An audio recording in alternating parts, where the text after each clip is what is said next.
Sahabat kabar bursa, penjualan kendaraan komersil atau niaga sepanjang tahun 2025 diprediksi masih akan terpuruk dikarenakan sistem sewa kendaraan niaga di sektor konstruksi dan pertambangan selain faktor pelemahan ekonomi yang sedang terjadi. Hal ini disorot oleh asisten redaktur kabarbursa.com, Citra Dara Fresti Trisna, yang sudah terhubung via daring. Selamat sore, Citra. Halo, selamat sore, Citra. Selamat sore, Maria. Ya, Citra, ini sebenarnya seberapa besar dampak sistem sewa mempengaruhi penjualan kendaraan niaga sepanjang tahun 2025 ini? Dampaknya cukup besar ya. Kalau kita bicara mengenai dampak, itu sebelumnya kita tidak bisa kita lepaskan dari bagaimana sistem sewa, maksud saya sistem eh, penjualan kendaraan di terutama model bisnisnya. Sebelumnya perusahaan tambang dan perusahaan konstruksi itu mereka berinvestasi untuk membeli kendaraan seperti truk-truk besar untuk terutama untuk ukuran heavy duty dan kemudian truk medium dan untuk perusahaan-perusahaan logistik menggunakan truk-truk kecil ya atau light truck ya. Dan untuk kendaraan yang besar ini yang umumnya digunakan di sektor tambang dan konstruksi ini akan cukup tinggi penjualannya karena setiap perusahaan membeli truk untuk dioperasikan di wilayah tambang. Namun seiring waktu terjadi perubahan tren bisnis, perubahan model bisnis, maksud saya, di mana perusahaan-perusahaan tambang dan perusahaan-perusahaan konstruksi mereka memilih untuk menggunakan sistem sewa untuk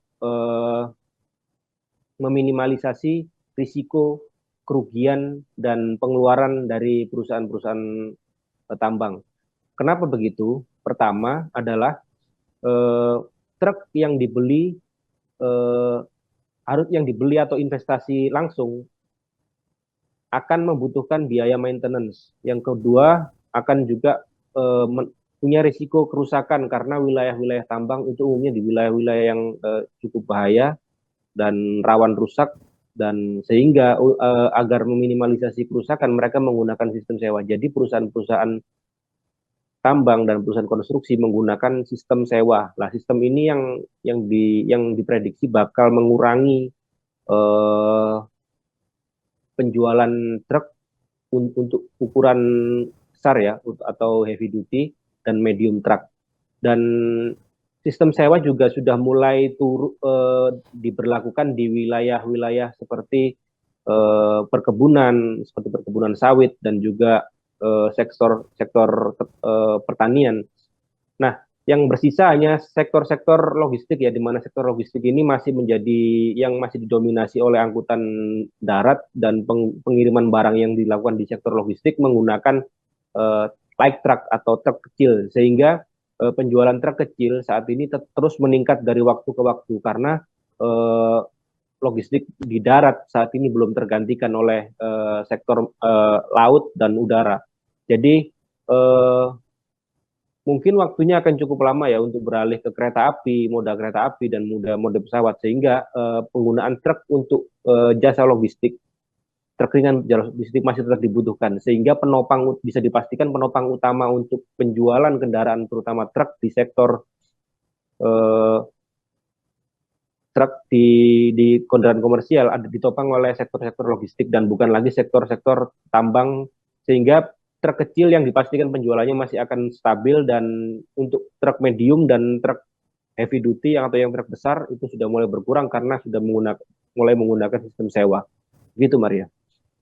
Baik, Citra, selain sorotan utama tadi, topik apa lagi yang menjadi berita terpopuler di laman kabarbursa.com untuk hari ini, Citra?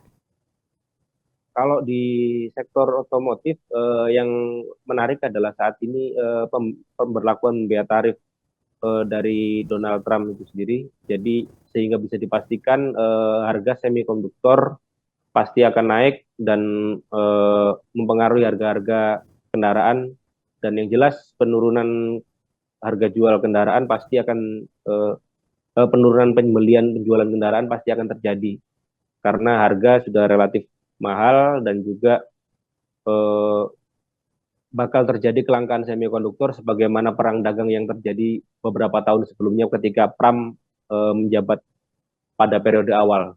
Begitu, Maria.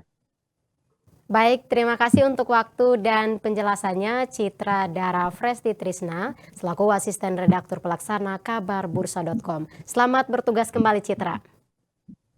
Terima kasih, Maria.